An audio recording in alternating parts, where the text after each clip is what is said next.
Hörmətli xanımlar və cənablar, əziz həmvətənlər, 2013-cü il arxada qalır.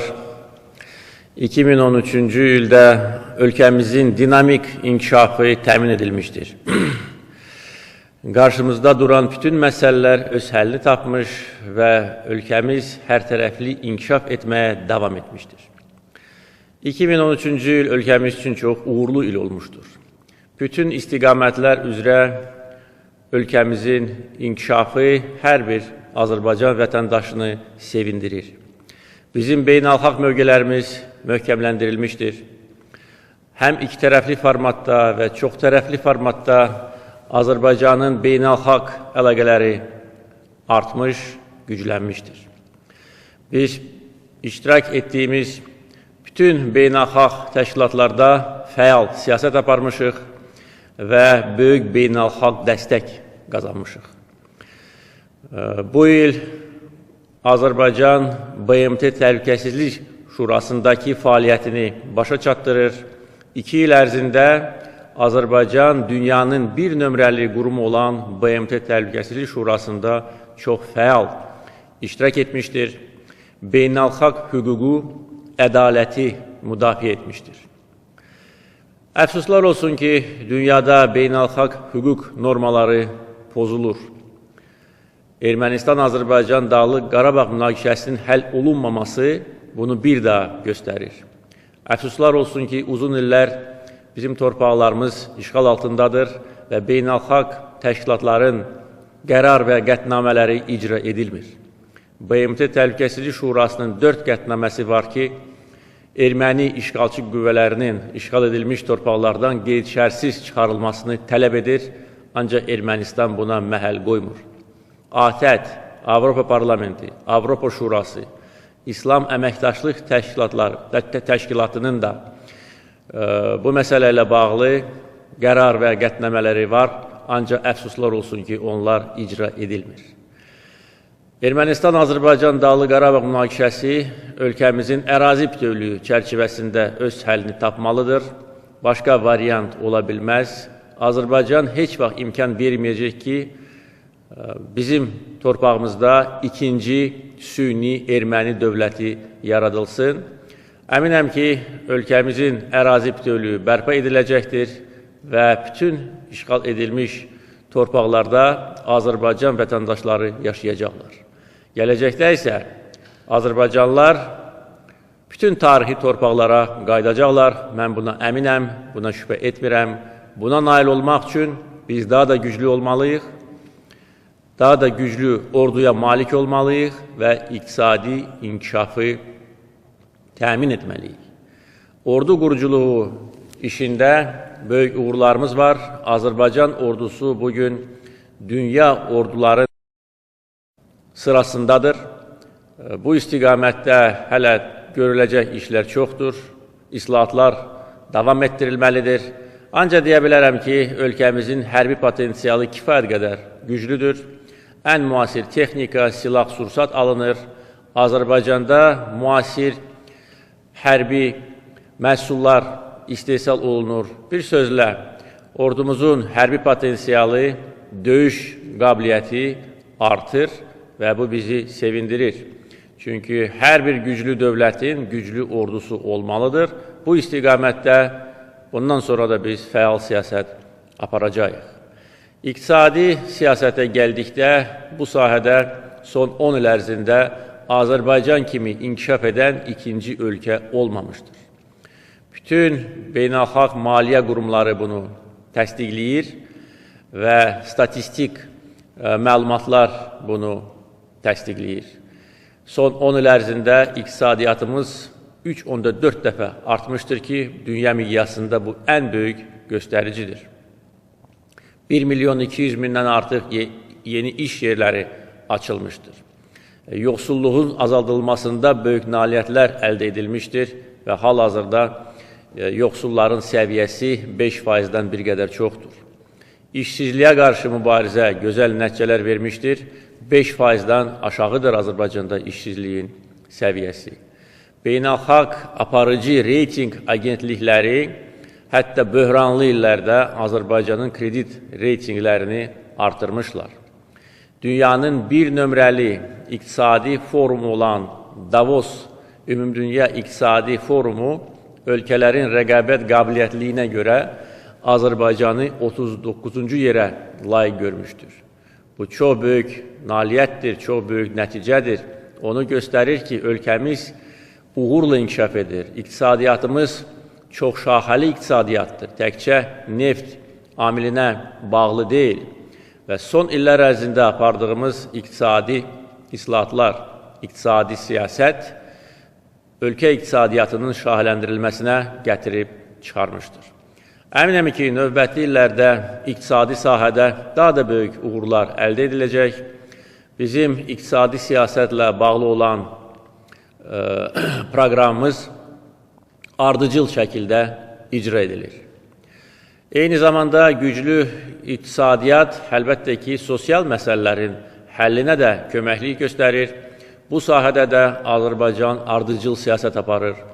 Mən dəfələrlə demişəm, bir də demək istəyirəm ki, bizim siyasətimizin mərkəzində Azərbaycan vətəndaşı dayanır.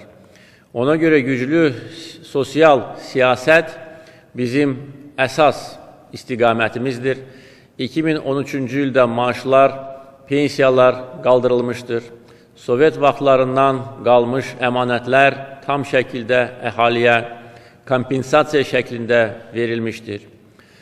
Digər sosial proqramlar uğurla icra edilir və əminəm ki, növbəti illərdə sosial sahədə siyasətimiz davam etdiriləcək.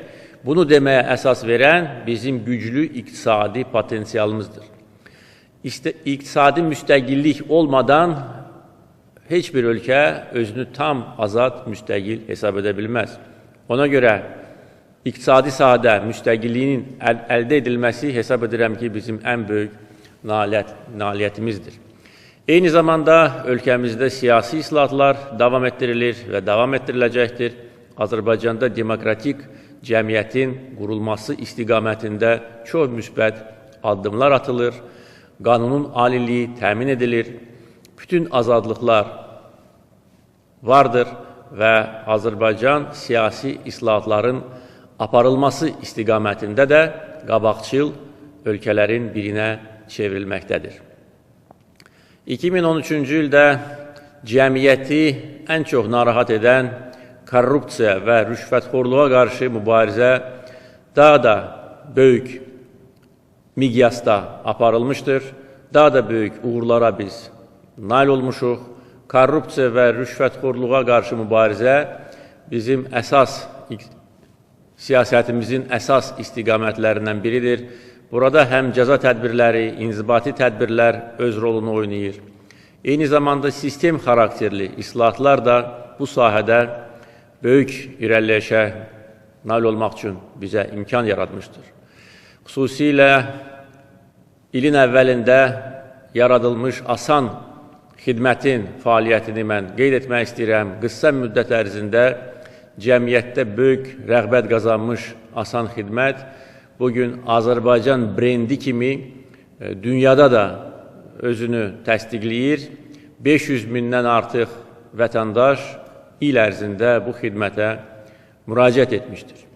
Və gələcəkdə asan xidmətdə göstərilən xidmətlərin sayı artırılacaq və eyni zamanda elektron xidmətlərin sayı da artırılmalıdır. Azərbaycan bu il dünyanın humanitar mərkəzi kimi özünü bir daha təsdiq etdi. Bu il Azərbaycanda 3-cü Beynəlxalq Humanitar Forumu keçirilmişdir. 2-ci Mədəniyyətlər Arası Diyaloq Forumu keçirilmişdir. Bu iki tədbir dünya ictimaiyyətinin diqqətini özünə cəlb etmişdir. Azərbaycan dinlər arası, millətlər arası diyaloqun aparılması üçün bir mərkəz kimi özünü artıq göstərir və ölkəmizdə mövcud olan dini və milli dözümlülük, tolerantlıq, bütün xalqların bir ailə kimi yaşaması bizim böyük nailiyyətimizdir, böyük sərvətimizdir, böyük üstünlüyümüzdür.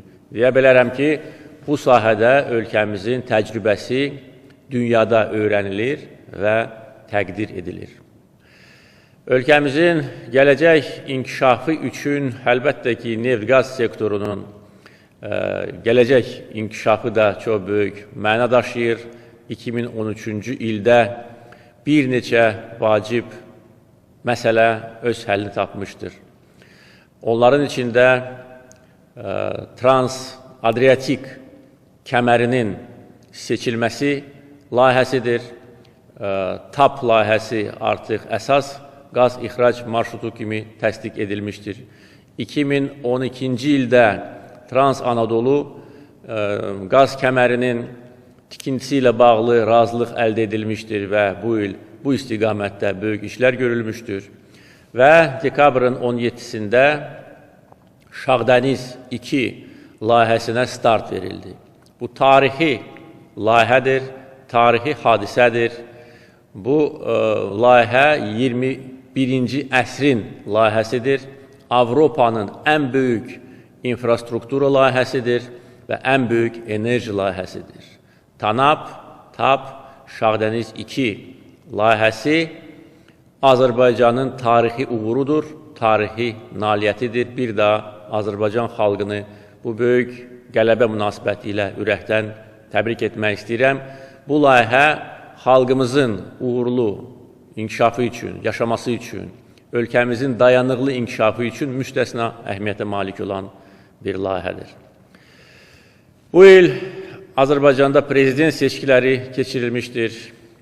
Seçkilər azad, ədalətli şəkildə keçirilmişdir.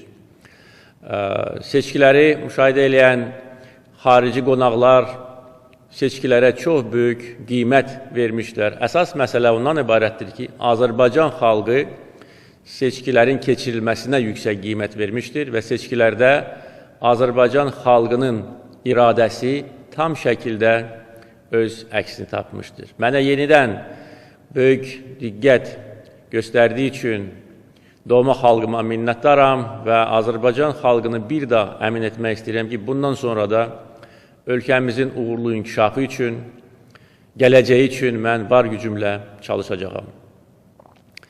Bu il Azərbaycan kosmik dövlətə çevrildi.